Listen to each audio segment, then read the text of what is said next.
Jessie Reyes is featured on this project. Young up and coming star. She's on 2 songs. How did you find Jessie Reyes? I was coming home. I got home one night from a video shoot, actually, and she was on TV. It was the Seth Meyers show, and she was doing that song Gatekeeper. And I was like, who the fuck is this? Because her voice to me was so crazy. So I rewound it, and I was like, oh shit, I gotta check her out. So I went down the wormhole of looking up shit, and I was like, yo, I really wanna fuck with this chick, because she, right now, my personal opinion, I think she's gonna really blow up. That's my personal opinion. I've seen people, very talented people, not do that, but I think that I would put my money on her that she will absolutely be huge. But I don't even know if like necessarily in the pop world or anything like that. I don't feel like she does pop music. I feel like she comes from a real place and she writes her own shit. First time I got in the studio with her, I played her a couple beats and she just started writing to one right there. Laid a hook, Good Guy. I was like, oh shit. So she wrote the hook. Quick. To Good Guy. To Good Guy. Yeah. The one she's singing at the end. Yeah. There's Nice Guy, Good Guy. Good Guy. And the reason that happened is because, oddly enough, she had already had a song called Nice Guy. She had that song, right? So I think that was the last day I was in LA. I came back home and wrote to that one. And then I was like, I want to write to the other one too, but they're both saying Nice Guy, Good Guy. And I was like, fuck it, I'll make it like it's kind of one song. Dre's all over this project? Dre's input is all over it, for sure. He felt like me and him had a couple discussions about the last album. And one of the things that he said to me was, like, he hit me up one day, he was like, yo, I don't like how motherfuckers are talking about your album. And he had heard Revival, right? Yeah. Him and Jimmy Iovine had sat in there and listened to most of the songs I had done at Rick Rubin's studio. And based off that reaction, I think Dre was a little confused too when that happened with Revival. Probably not more so than me, but we had a conversation earlier in the year, and I think I had only had one song by that time. This was like January. Yeah. I had the one song and was thinking about releasing it, and then wrote another song. When I got back to Detroit, recorded it. Like, okay, now I got 2 songs. I might as well do a fucking album. And that's kind of how that came about. But Dre also, there's a couple songs that he kind of deaded them just because he didn't have a good reaction to them, and he also felt like one of them was going a little far. A song? Hey, man. What does that mean? Like, how far did it go? It definitely went too far. When you say go too far, I feel like Kamikaze was the place where if you were ever going to go so-called too far, this is where it would be. You did the BET verse for the rap cypher, and in it, you covered a lot of content that was relevant to the world we live in today that some folks want to sweep under the rug, and this is my own personal opinion. Conversations we have every day on Shade 45 on Sway in the Morning, we talk about, the injustice, policies, prejudice. We talk about discrimination, all of these different things, whether or not we're in the middle of a race war that is trying to be perpetrated by people in power. Not a war in the sense where people are going to pick up guns and shoot at, well, maybe, shit. Right. But in terms of psychologically, the whole nine. So when you did that verse on the BET cypher, what I thought why it was necessary, King Crooked had a song called I Can't Breathe, where he talks about, man, we can't just be the only ones saying this. White rappers shouldn't stay quiet. White rappers shouldn't stay quiet. I can't tell you how hard that line hit me. It was to the point where I'm like, this is how strong I feel about something. I gotta put it in the right words, And I saw shit where it was like, oh, these are not new subjects, they're new to Eminem, and that kind of shit. How did you respond to that reaction? You got backlash for that. You know, especially when you I got backlash for the Trump cipher, and you know, it is what it is. At least when this shit is all said and done, maybe I can just be on the right side of history. But you got people dissecting the bars and going, "Oh, this shit is trash. It's not even that good," and like that's not what it's about. You're missing the whole point. You know what I'm saying?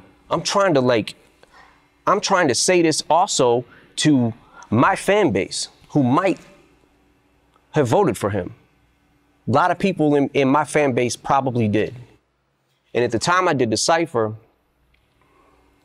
I realized after it was all said and done that maybe I should have just attacked him. When you said you drew that line in the sand, maybe you should have not done that. You should have reworded it and showed empathy towards. Well, that's what I realized after I was done. That's kind of how I felt, because it's like, okay, this is backfiring on me, and I don't care. I don't give a fuck if that's what happened and hurt my sales. I don't care about that. Yeah. I care about the message I'm trying to convey. Why you felt a need to stand up, though? What was that for you as Marshall? What made you decide? Because I was just watching it every single day. I watch a lot of news, right? Yeah. The thing that pissed me off the most, that really set me off when I started going crazy with the pen, because I'm like, the Kaepernick thing. And when that shit happened and how he kept changing the narrative and kept changing the narrative. You fucking, I can't, I don't want to get into this whole Trump thing anymore. But well, you mentioned at the end of the ringer, Agent Orange sending a Secret Service to your house. Did the Secret Service really come to your house after that? They came to my studio, yeah. Okay. And they were just basically asking me questions about my lyrics to see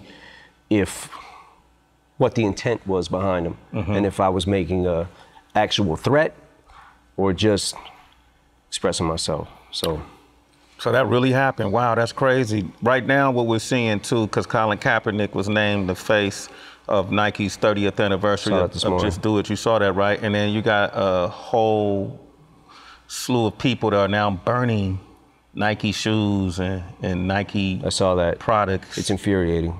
Yeah, what do you think? Infuriating. Yeah. Like, really? Nike supports people who kneel for the anthem. At this fucking point, come on. Seriously? Seriously? You gotta be a fucking moron to think that that's just what it's about and it's that fucking cut and dry. Yeah. You know what I'm saying? Like, there's a meaning behind this shit and there's real pain behind this shit. And you're burning a fucking pair of shoes? When you go about your fucking day and you got your job and you're thinking about all this other shit, that's what really fucking bothers you? People ain't gonna stop watching football. They're just not. Yeah. Football to me is the best sport there is. And what draws you to the game should not be, if that's how you feel about your country and you feel like you should stand for the anthem, stand for the anthem. That's fine. But you also need to realize that this is America and people have died for these rights to be able to protest and to be able to take a knee. Stop making it fucking personal about yourself. You have nothing to do with this. I agree.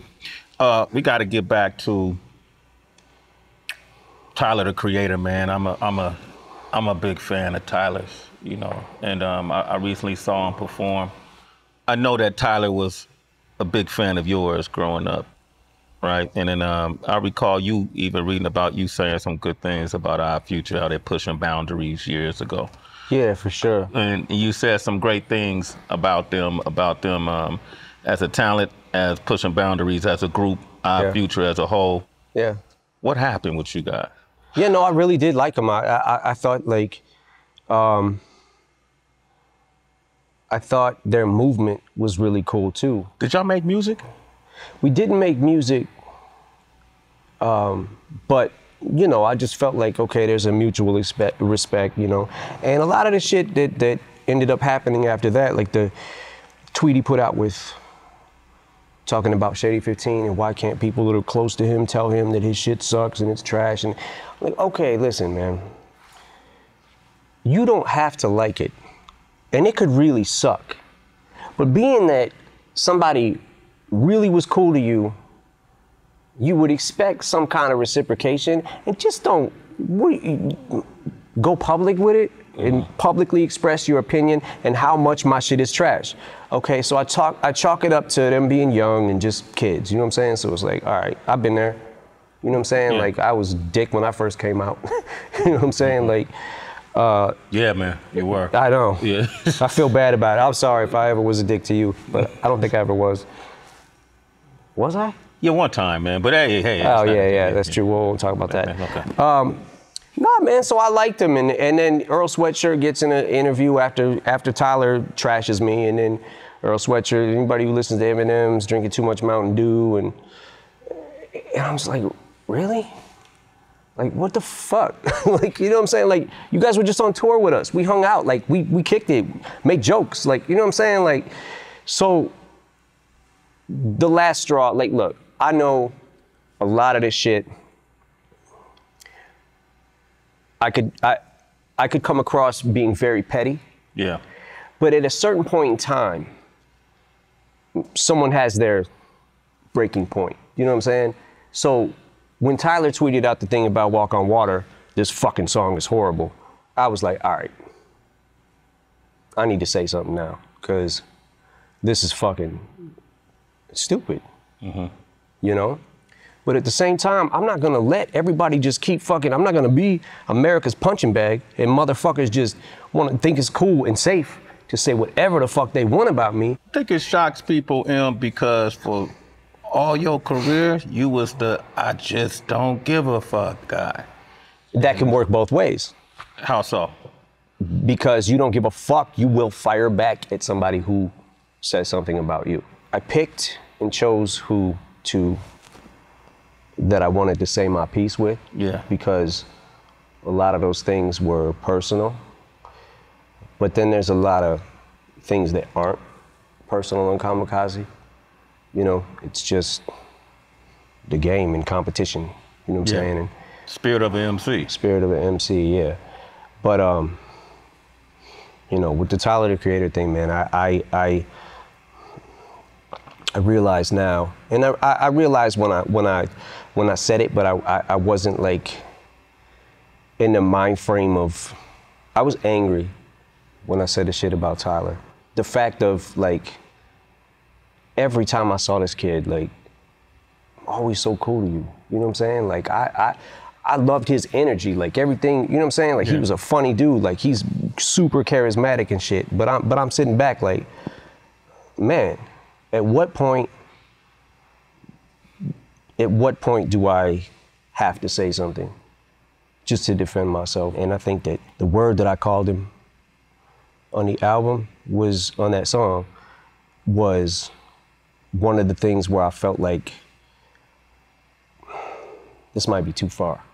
Because in my the homophobic in my slur. quest, in my quest to hurt him, I realized that I was hurting a lot of other people by saying it. And at the time, I was so mad, it was just whatever. But in the midst of everything else that was going on this album and the things that it took to pull this album together and all that kind of shit, it was one of the things that I kept going back to, going, I don't feel right with this. Before the album came out, I had the conversation with Paul and we spun the word back. But now I realize people can hear what I'm saying anyways. In the case of this, man, I feel like just, man, I wish you and Tyler could sit down and hash that one out now that you fired your shot back and he said what he said, because I think that's a special young man, and he could probably use your mentorship and you could probably feed off of what he has to offer as well. I could tell it's different from Joe or some of the other names. Yeah, it's definitely different. It's not as personal. It's one of them things like, all right, dude, you deserve a tap now because I think you thought it was cool to just, because you slid with the other things and I didn't say shit, because like I said, I was chalking it up to them being young and just kids, man. I'm like, but at the same time, at what point do I just gotta keep taking this shit? People took that line and thought you were indirectly talking about Drake. What I'm telling you with these lines is, I don't know what's real and what's not at this point. I'm telling you that if I ever need a ghostwriter, I need to just fucking put the mic down.